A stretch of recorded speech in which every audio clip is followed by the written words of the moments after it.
ஆன்மீக நண்பர்கள் அனைவருக்கும் அன்பு கலந்த வணக்கங்கள். இன்றைக்கு நாங்கள் ஆன்மீகம் சம்பந்தமான பதிவில் நலம் தரக்கூடிய அரச மரத்தை பற்றி பார்க்கலாம்.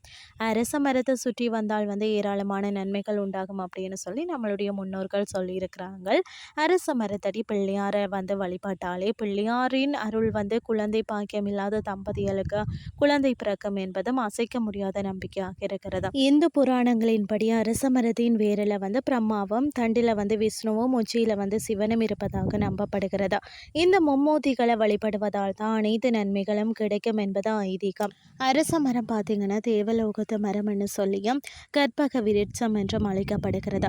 இது அனைத்து விருப்பங்களையும் பூர்த்தி செய்யும் சக்தி கொண்டது என்று நம்பப்படுகிறது.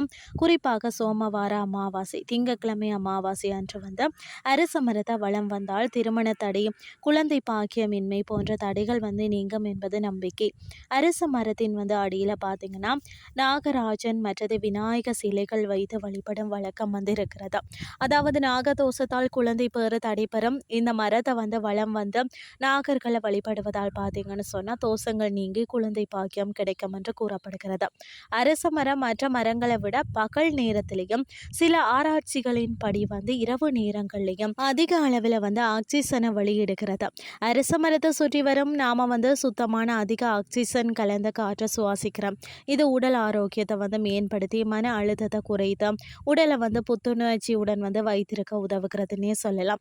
சில ஆய்வுகளின்படி பார்த்தீங்கன்னா அரச மரத்தின் காற்று பெண்களின் மாத விளக்கு சுழற்சியையும் அதனுடன் தொடர்புடைய சுரப்பிகளையும் சீராக்கும் தன்மை கொண்டதா. அதாவது பார்த்தீங்கன்னா அரச மரத்தை சூரியன் அஸ்தமனமான பிறகு சுற்றி வரக்கூடாது என்று சொல்லப்படுகிறது. அரச மரத்தில் பகல்ல மகாலட்சுமியும் அந்தி சாய்ந்த பிறகு மூதேவியும் வாசம் செய்வதாக ஐதீகம் உண்டு. எனவே தான் சாயங்கால நேரத்துக்கு பிறகு அரச மரத்தை தொடுவதோ வளம் வருவதோ வழிபடுவதோ கூடாது. அமாவாசை சனிக்கிழமைகளில் அரச மரத்தை வழிபட நிதி நெருக்கடிகள் தீரும். விதியின் மூலம் ஏற்படக்கூடிய பார்த்தீங்கன்னா துரதிர்ஷ்டங்கள் விலகும். எனவே இந்த 2 நாட்களில் அரச மரத்தை வளம் வர தவறாதீர்கள். இன்றைய ஆன்மீகம் சார்ந்த பதிவு உங்களுக்கும் பிரயோசனமாக அமைஞ்சிருக்கும்னு சொல்லி நானும் நம்புகிறேன். இதே மாதிரி மற்றொரு ஆன்மீகம் சார்ந்த பதிவோடு உங்களை சந்திக்கிறேன். நன்றி.